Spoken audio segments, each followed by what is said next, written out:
welcome to Art in the Raw. Today I have Zach Willis, and I'm your host, Ann Kelly. Welcome, Zach. You know, it's funny, we just had the pre-interview and you said my name right, but you just said it wrong, right? I knew I would do that. I don't know. Yeah, I need to get over my... Tell everybody what your name actually is. Zach Wiles. Although Willis, yeah, I could go with that too, if you want to say it. It's fine. Like, less famous cousin of Bruce, you know? It's part of Art in the Raw, like I said. Yeah, we're just having fun, man. I'm in my backyard today in Santa Fe, New Mexico. Where are you, Zach? I'm in my lovely apartment in Los Angeles, and it's hot as hell. It's warm in LA. And also Yeah. the whole state's on fire right now, so, you know. That doesn't help either at all. Yeah. Yeah, and I have known each other for a long time. I think we met in the early 2000s. Yeah, that sounds right to me. I mean, that's right when I moved to Santa Fe. I first started working at Blue Corn because you were there. You were working in the brewery. I was waiting tables. Right. I was doing a little bit of everything there. You know, I was waiting tables and And you were delivering the beer too, weren't you? I was, yeah. So I was kind of what they called the cellar guy or the cellarman. And when I met you, I remember you were definitely into spinning records then. How long had you been doing that? I don't recall. A couple years, I think. I was a rave kid first and foremost. So when I was like 16 and 17, I grew up in Baltimore, and Baltimore and DC back in the late 90s had a pretty amazing rave scene. And so, you know, we were doing that thing, kind of lying to our parents saying we were spending the night over at our buddy's house, and then we'd go into the city, into these like sketchy ass parts of town, and you know, dance and other things there. Then I did a semester abroad in London, and then when I came home, I ended up buying a set of turntables. So I was like 18 or 19, and that was like must have been like 1999 or 2000 or something like that. And so yeah, it'd been a couple years. I was still very new and still very terrible at it when I met you. Just reading a little bit real quickly last night, just kind of about the history of DJing, just because I'll admit I have limited knowledge. I ran into this article about, I think it was maybe in the 40s, Frenchmen spinning jazz records, and it was like the original rave. So it was the same sort of thing. So it was like in secret locations. It was before people were actually mixing.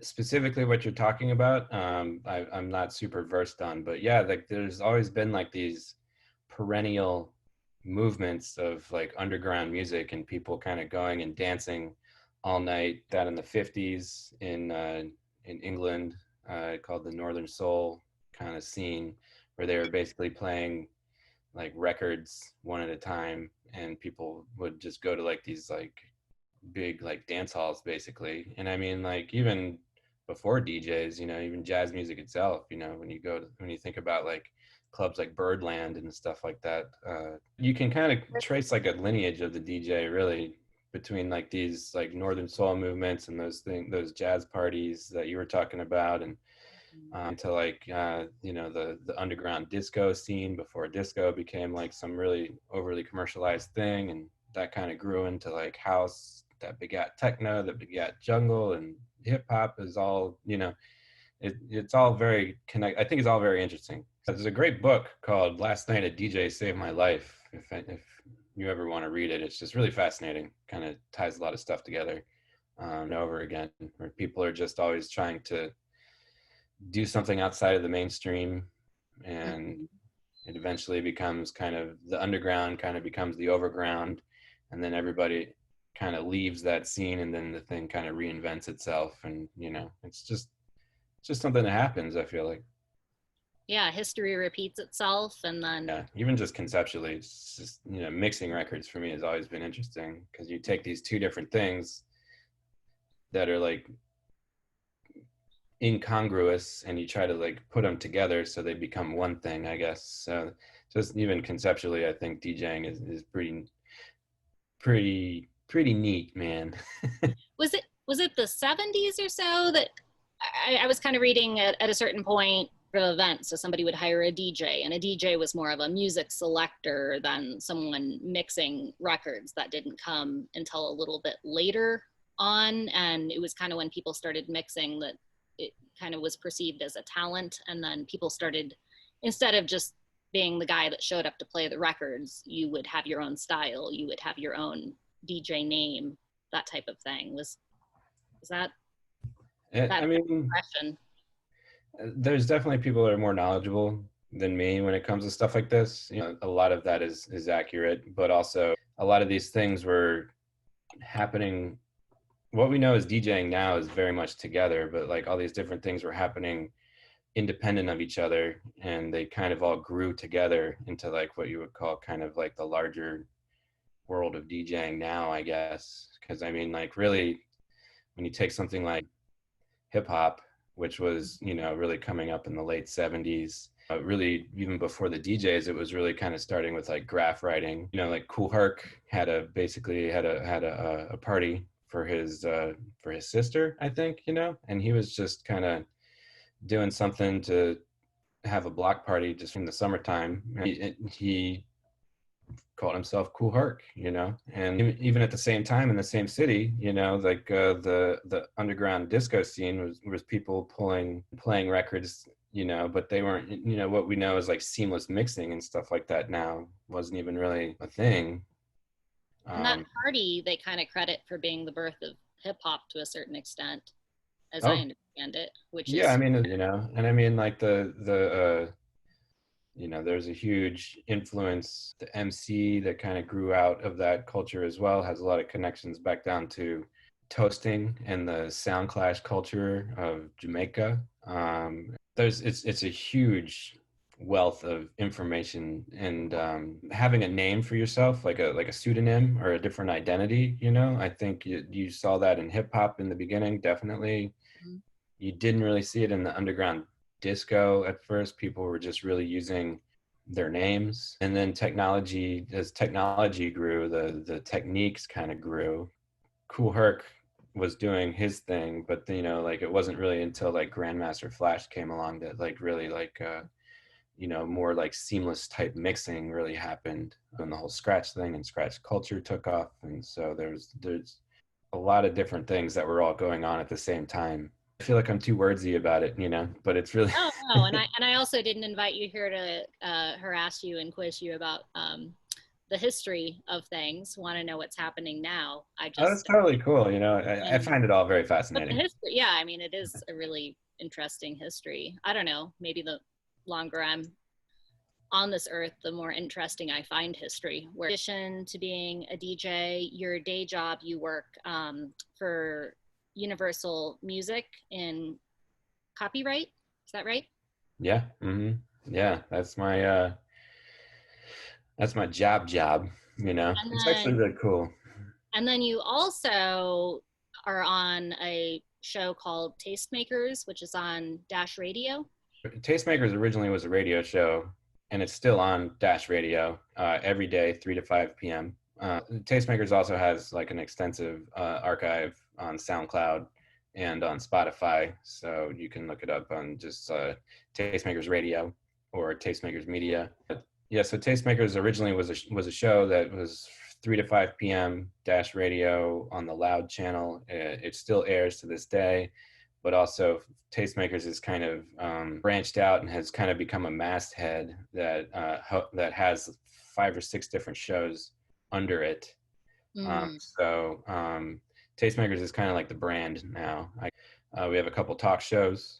We have a couple music shows that are a bit different. I run a show on Tastemakers called The Rewind, and so it's more bass music, drum and bass focused, dubstep, footwork, you know, anything in this hybrid category that's not really house or techno focused. Even though I'm a rave kid, I love house and techno, but the original Tastemakers show is very much focused on house and techno. So I kind of get everything else. You know. How long have you've been involved in that show? For a few years now.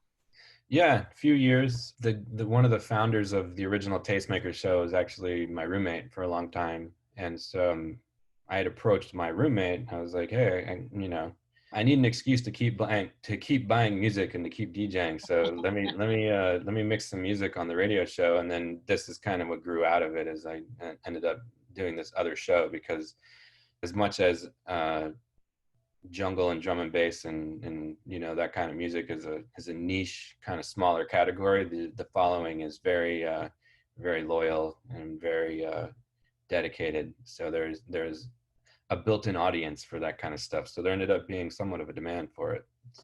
So in my investigating last night, I was, I don't want to believe this, but I read something that said that DJing kind of became primarily digital in the early 2000s. I don't want to believe that. Is that true? I mean, there's still a lot of people collecting and spinning records. But was it really that early that it became a digital thing? I saw it around that time. I mean, there was definitely CD players in the early 2000s. They really sucked. Um, and I can't really tell you when they really became prominent, just because I fought it for a long time. Yeah. I was a vinyl dinosaur, and definitely was one of those elitist snobs that was like, oh man, you need to learn how to play records, you're missing so much. And to some degree I do agree with that, but you know, I've calmed down in my old age. You know, I definitely saw some digital stuff starting at that point, and I would say by the time I was living in Atlanta and DJing full time, which was about like 2007 or something like that, it was digital at that time. And I was just like, I don't know why I waited this long. Records are so heavy, you know, like. Yeah. And No, no. I mean, so I was laptop DJing by that point. Yeah. I think what's interesting about that to me is my background specifically is photography, and there's always that like digital versus analog with photography kind of argument. And I think, you know, it's kind of the same thing where there's this romantic aspect of analog photography, but there are benefits for sure to digital photography. One of the main things being is you don't have to be buying film all the time. You've got your digital camera and you just go. So I'm thinking it's probably similar in the DJ world, where film is kind of like records.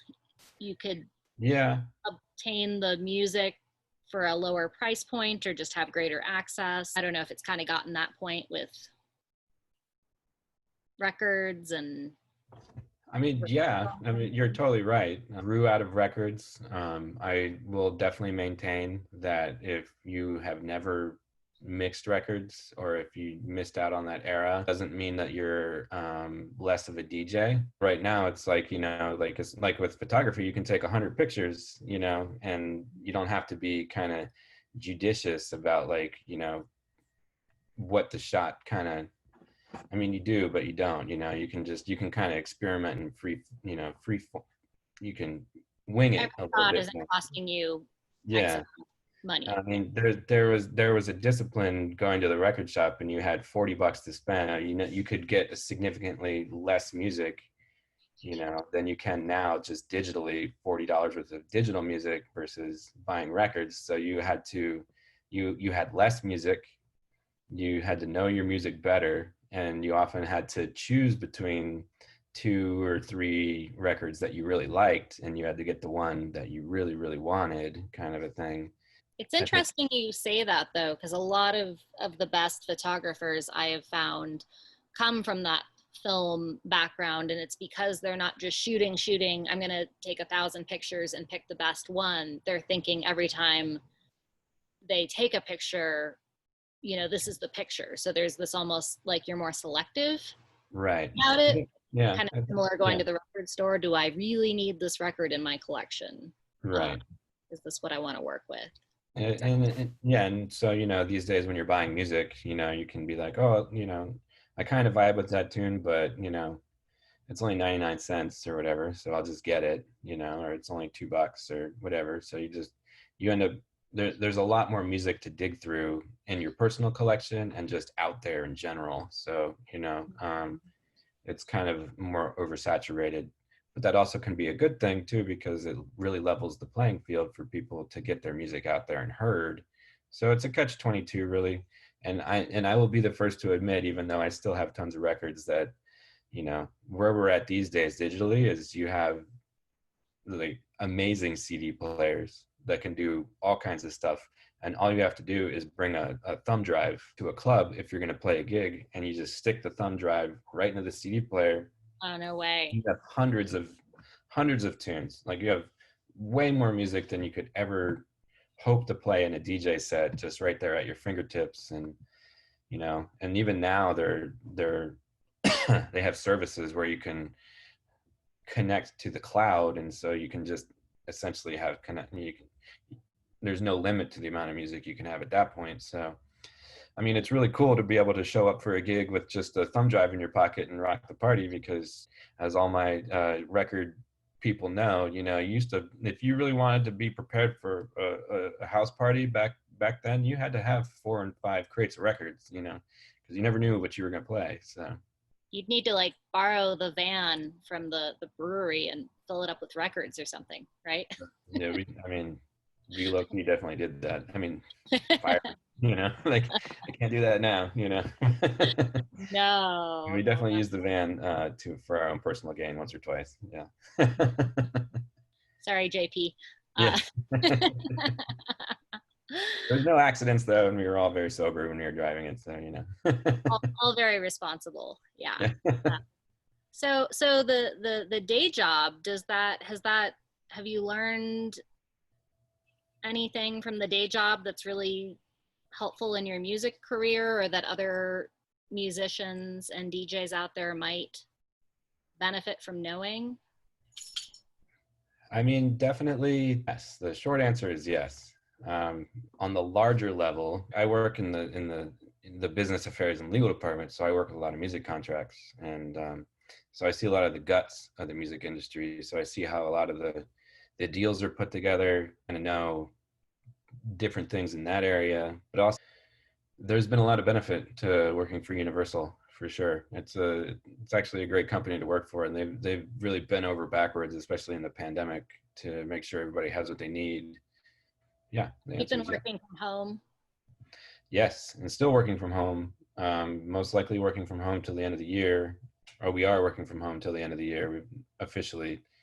We don't have a return date yet. We are just being very cautious about that. I think everybody just didn't realize, even outside of our sector and stuff, didn't even really realize how easy the digital transition actually was going to be. I remember, I don't think I dreamt this. Were you at one point kind of wondering, like, there was going to be a backstock of new music coming in, and you were kind of wondering when you went back what that was going to look like? I do copyrights, which a lot of people on my team do, but my personal wheelhouse is I do the product, the physical copy, the copyrights for the stuff that needs to be copyrighted physically. So the stuff that's on CDs and vinyl and cassettes, believe it or not, they're still making them. So sound recordings, photographs, artwork, liner notes, these different, if it comes with a DVD, sometimes we will copyright the motion picture. We get shipped everything to the office. Like every CD and every vinyl that we publish, and I have to go through it and to kind of inspect it to make sure that we need to copyright it. So anyway, yeah, the office closed in mid-March. Then about a month ago, they gave a very limited, very to me only, believe it or not, to go back into the office, to go see how many boxes we had, and we had quite a few. Now I go into the office about once a week for a half a day, and just open up a bunch of boxes and take, a bag of stuff home to inspect it, go through it, all that kind of stuff, and then bring it back. That's super cool to just kind of know what is being made, just everything that's coming out. Like, you know how it is, like we both were slinging tacos for a long time, you know what I mean? And not that there's anything wrong with that. It kind of still blows my mind sometimes, where I'm like sitting there and I'm like, have like all this music around me, and I'm very fortunate to be getting paid to go through it like that, and it's pretty recognizable stuff, even like Lady Gaga, Taylor Swift, but even, like really stuff that I'm discovering that I never would have like thought of before, like this band Glass Animals, I discovered like a year or two ago. They're amazing. Some Max Richter, all his like weird classical crossover stuff, Brian Eno's stuff. It's cool. It's really cool. I've got a question. You Sure. obviously collect vinyl. I think I see a bunch behind you. Yeah, actually, yeah, you're right. I mean, I just kind of assumed you collected vinyl. That's just kind of part of I the still do. And part every of the time I deal. move, I wonder why I still have this habit. It's just like, oh my God. Well, it's like me in photo books. When you move, you go, why, Yeah. why? Then the rest of the time, it's just amazing to have around. Yeah, exactly. Okay, so two questions. Is there a favorite record that you have? And two, is there anything you collect other than vinyl? The favorite record is like I've always had trouble with those kinds of questions, because different records for different times and stuff like that. My How favorite about hip just, hop. yeah, favorite hip hop record? Okay, my favorite hip hop record is Mos Def, Black on Both Sides, or it could be Roots, Things Fall Apart. It's either one of those two. I could Tribe Called Quest. I could keep um, Okay. electronic music, Ninja Tune, anything from the early Ninja Tune era. With like they're a record label, so anything from the like early 2000s cold cut timber kind of era, and old Amon Tobin type stuff. Degree in business music, right? Yeah, music business at CU Denver. It's a music degree, but it's focused on business. So yeah, it's a great program actually. Still kicking, bigger than it was, So I'm trying to light myself now. yeah. And art in the raw, I'm using my flashlight. I don't know if that's gonna work. So anything else interesting that you collect other Oh than yeah, vinyl? And if collect. you don't, Let me look around the room real quick. I play piano too, so I'll buy like if I see like old piano books and stuff like that, I'll get them from like the thrift store or whatever, So I have like a bunch of sheet music. Records are enough of a habit, I think. I'm not a shoe guy, I'm probably the least stylish dude in LA. I don't have any tattoos. I don't really do yoga. you found that LA has been a pretty good place for you for music. And Yeah, I you mean mentioned the past LA. conversations we've had. LA has always been a great place, and honestly, it's a great place to be during the pandemic too. Because when you're feeling crazy, you can just really go to the ocean, which is a huge advantage and a good restart. When there's no coronavirus around, taco trucks, amazing music scene. Like I said, I went to school in Denver, and I got so tired of snow that it's never going to snow where I'm at. So I'm happy about that. LA is cool, man. LA is cool. There's things you have to make your peace with in LA to make it out here. Like the traffic. The traffic, it's astronomically expensive. There's a lot of people out here. A lot of the people you don't necessarily want to share a beer with. There's plenty of people that are cool out here too, and everybody's like this one time I like the old building I lived in. My old roommate, myself, and two other guys all randomly were like sitting up on the roof, just like chatting and stuff like that. And my old roommate worked for Sirius Radio, Sirius XM. I worked for Universal. The other guy worked for Netflix, and the other guy worked for Jimmy Kimmel as like the music booker. But So it's yeah, just like four guys working in entertainment in four different sectors, and it's just like those kinds of random meetups, is a very distinctly LA thing, I think, So yeah, kind of so legendary. yeah, it's a land of opportunity. Just the other day, somebody was being like, "Oh, you do copyright and stuff, and music rights. It's like we're opening this office. You should check it out. It's ByteDance. ByteDance is opening up an office out here. And ByteDance is owned by TikTok. Or Wow. no, TikTok is owned by ByteDance. So it's a little too volatile for me right now. Right. Yeah. But it's just so funny. It's just like you're not gonna find that in a lot of other cities. I do miss New Mexico and the people, the food, the clean air, the Mhm. hiking. I do try to make it out there like once a year. Actually, it would have been about this time of year, actually, but you know. Oh, that's one thing that's kind of helped us stay connected is you've been out here about once a year, and I usually am in LA a few times a year. Of all the places you've lived, so you've lived in New Mexico, which has, I must say, amazing food. One of the things that keeps me here. Right. And then you lived in Atlanta for a while as well, which I've Mm-hmm. never been to Atlanta, but I feel like it's a pretty awesome food place. It is. It's gonna put some poundage on you, but yeah, man, Southern food's great. Yeah, I'm a big fan of the meat and three. What the meat and three? What's that? Uh, I'm I not mean, familiar. I'm a Southern boy, you know, Yeah. like my whole family is either from Mississippi or Alabama, and I grew up in Maryland, which, you know, as much as Maryland doesn't want to admit it, Maryland is full of rednecks and is very much part of the South.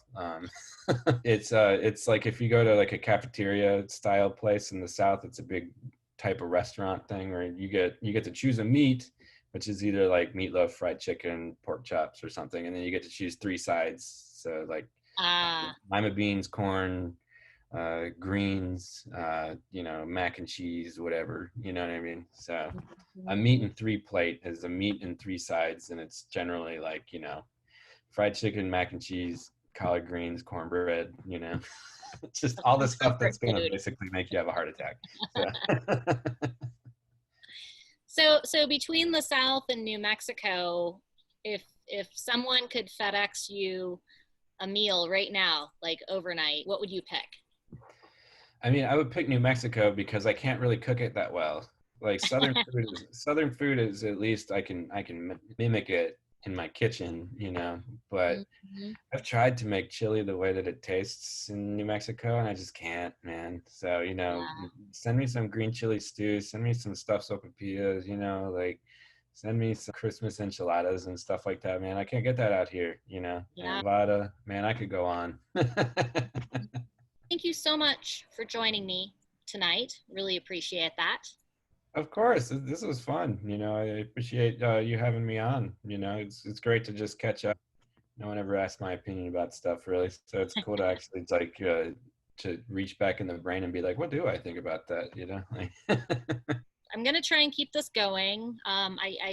Some of the shows are gonna have multiple guests. Next week, Michael Kershoff, who was on my first show, is gonna be involved in the show with our mutual friend Greg Robertson. So Michael's a photographer, Greg's a stone sculptor.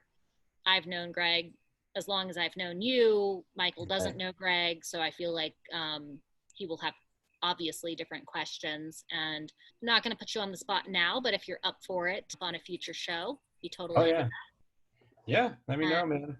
It'll be fun. You know, we can even some more of those New Mexico DJs. We can reminisce about the old Mesa parties back in the day and stuff like that.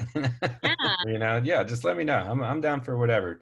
I got nothing but time on my hands. You know, we're not. You know. Well, let's make the best of the time on our hands. And Justin from the coffee shop, and I Yeah, don't know. I'm sure he'd be down for that. Yeah, you Chat know, about this more. shout out Justin Remix Audio Bar on Marcy Street. You know, they're still holding it down even through the pandemic. I think they do curbside service, and they're like always streaming on Twitch. They have DJs up there like all the time. So I've got to say, I've been impressed with just kind of the way they've adapted to all yeah, of this. Thank you so much, Zach. We will talk soon. And if you've enjoyed the show tonight, please follow us, like, comment, subscribe. The title of the show is Art in the Raw. And we're definitely going to be putting a few more of these out at least. Let us know what you think. I got the radio show. You know, Yeah, just check check out it the out. video show. Find me on Instagram. Slide in my DMs. Say what's up. Yes, yes. Say what's up and keep in touch. That's And what's up. have a good night, y'all.